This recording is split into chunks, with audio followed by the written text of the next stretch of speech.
Hey YouTube, what's up? It's CS back here with another installment, and here are my picks for UFC 140, Jones versus Machida. Alrighty folks, here is what I call a card. UFC 140, Jones versus Machida.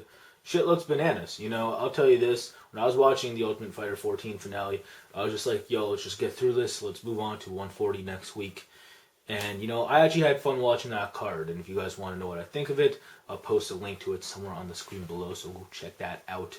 But yeah, I'm still stunned at what Brandel pulled off. Like, that is the greatest armbar I've ever seen.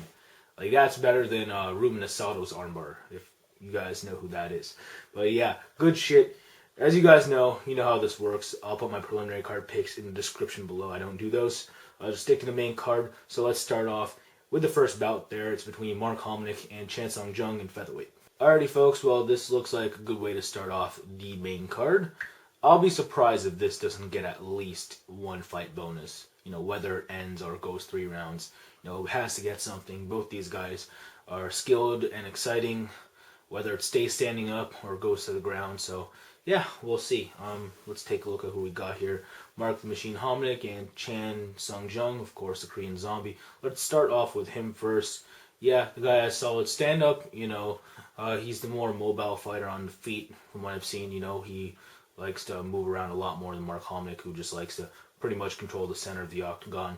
Chansung Jung would rather just, be the more dynamic striker. Throw more combinations with kicks and come in with different angles with punches.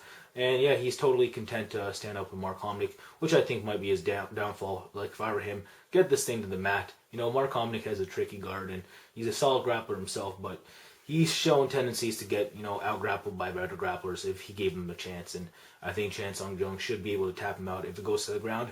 But I think he obliges to stand with Hominick, and like you heard me already say, I think Mark Hominick, will get him there. And that's what I think is going to happen. Mark Hominick, I think we're going to see him control the center of the octagon, be able to counterpunch against Chansung Jung.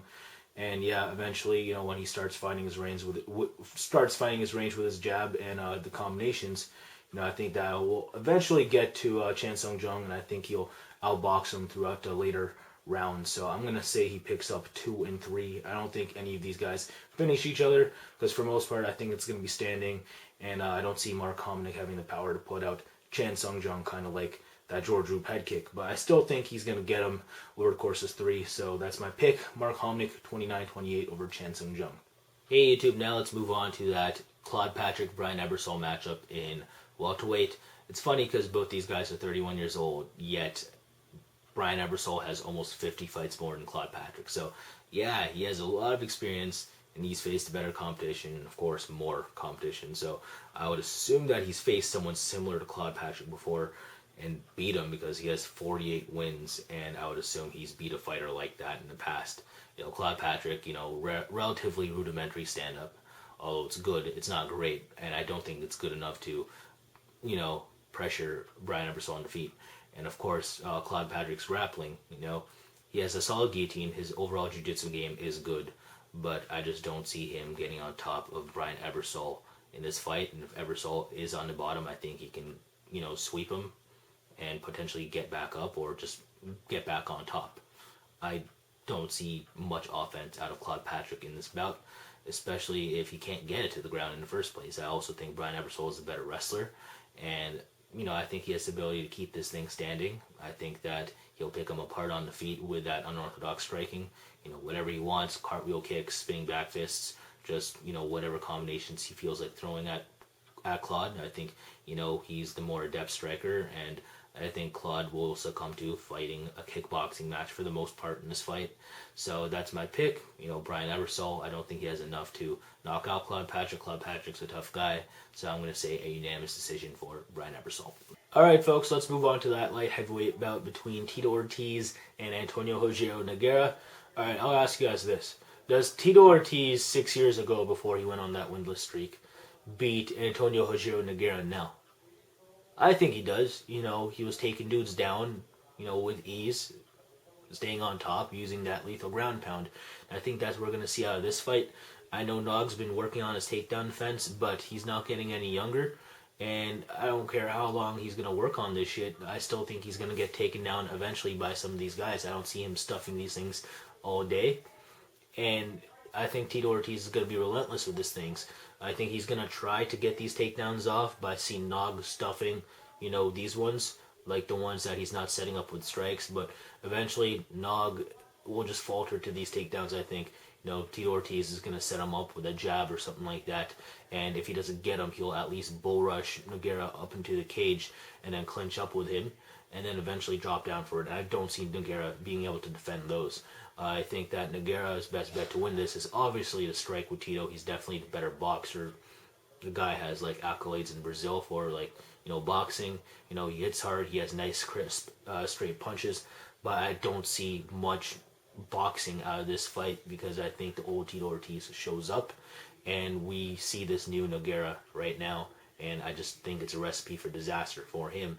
Of course we saw him against Davis, Bader, and Brills. They all out wrestled him, and in my opinion, like, Tito Ortiz is at least better than Jason Brills, and I think if he is, I think he should be fine.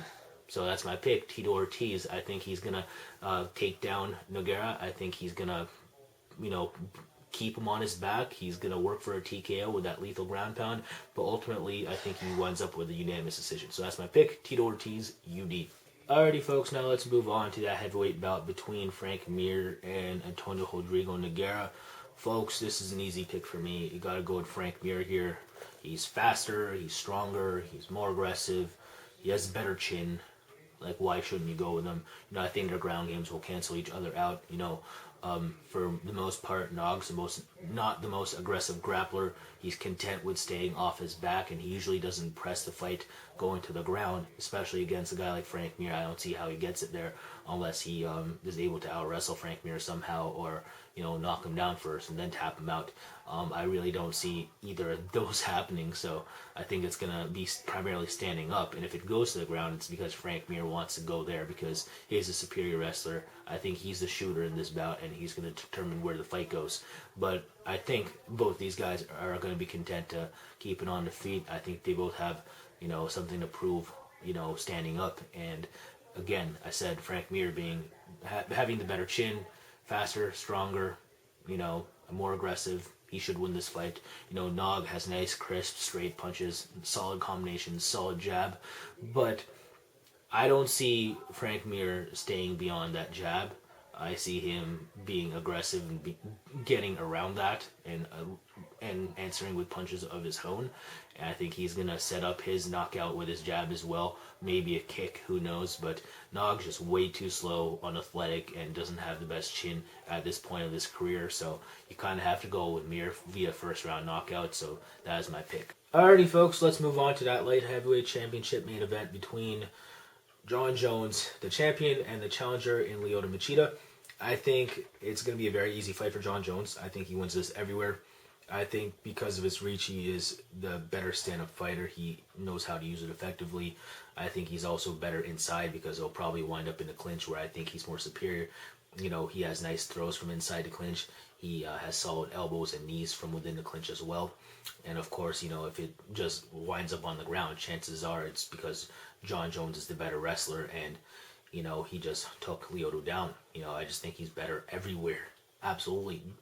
Lyoto might have more knockout power, but I don't see, him catching Jon Jones very flushly.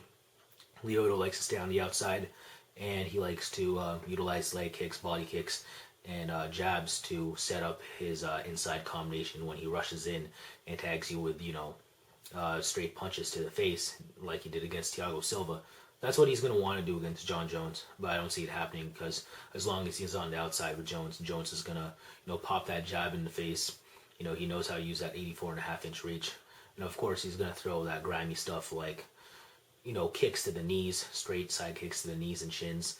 Jones is going to throw that stuff, and I just think Lyoto's going to have difficulty trying to rush in and tag Jones with a combination if, Jones is going to do that, which I think he will. Eventually, I think Jon Jones closes the distance in this fight. I think that once he gets within the clinch against Lyoto, I think he's going to throw those elbows, those knees. Eventually, Lyoto can't take him. I think he falls to the ground. Jon Jones finishes him with more ground pound, punches and elbows. That's my pick. Jon Jones via fourth round TKO, elbows. Alrighty, folks. Well, that about does it for me. Give me a thumbs up if you think Jones is going to win. Thumbs down if you think Machida is going to win. And yeah, leave me your thoughts on that and the rest of the card in the comments section below or in the form of a video response. Also, my preliminary card picks are in the description once again if you didn't catch that earlier. And yeah, I guess that about does it. So stay tuned for my review for 140. It should be up shortly after the event. Yeah, that's about it. So deuces for all my supporters, bruises for all my haters. Thank you all so much and take care.